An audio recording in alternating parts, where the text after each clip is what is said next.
Good morning guys, ngayong araw ay samahan niyo po ako magluto. Gagawa tayo ng barbecue from exotic snail meat. Kaya nga samahan niyo akong ihanda ang mga pampalasang sangkap na may halong pagmamahal at ng konting chemical. Bali nga guys, first time lang din natin na makapagluto nitong barbecue from snail o buko. Kaya nga susubukan natin naman ang panibagong recipe naman na ito sa buko. Sa inyo ba guys, ano ang paborito nyong luto sa mga exotic snail o yung tinatawag na buko? Comment lang po kayo below. Bali, ihahalo lang din natin siya guys dito sa mga nalinis na mga exotic snail, yung mga pampalasang sangkap. Nagbudbud tayo dyan ng magic sarap na pampalasa natin sa ating exotic snail meat. At ayan nga guys, naglagay din tayo ng calamansi, pambalansi ng lasa, at nagbuhos na rin tayo dyan guys ng Silver Swan soy sauce na pampalasa din ng ating barbecue. At syempre magbubudbud din tayo dyan ng dinurog na paminta. Muli po guys ay shoutout sa ating mga followers na nanonood ng ating mga videos. Maraming salamat po sa inyo. At ayun nga guys, naglagay din tayo dyan ng dahon ng laurel para pampabango rin at pampatanggal ng lansa. At nagbuhos na rin tayo ng Silver Swan vinegar. At naglagay din tayo dyan ng kaunting pampakulay natin yan guys kasi wala tayong food coloring.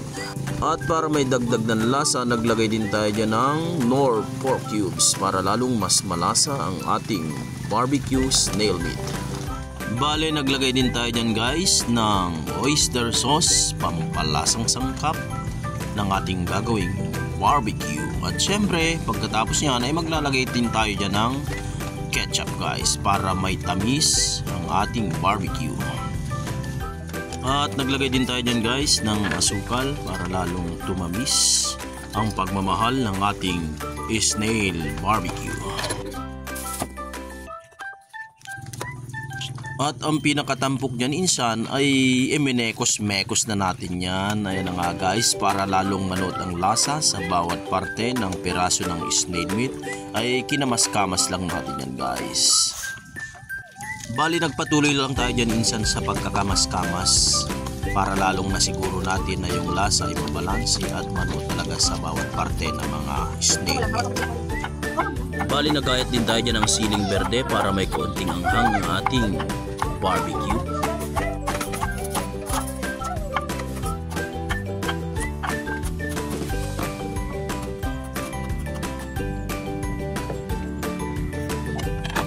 At yan nga guys, i-mix lang natin yan sa ating snail meat at imamarinate lang natin sa loob ng ilang oras para manot ang lasa. At naghanda na rin tayo ng ating pampunas kapag nagluluto na tayo ng ating barbecue.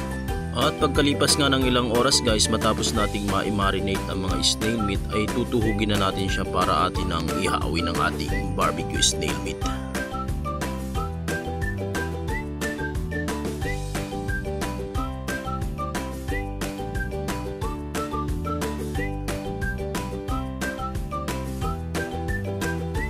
Guys, ready na ang marinated natin.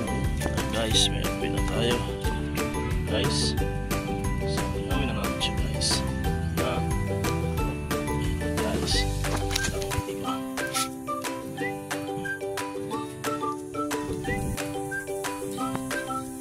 bali, pahidan lang din natin siya guys itong ginawa nating pampahid para lalong manot ang lasa at siguradong yummy ang giniw.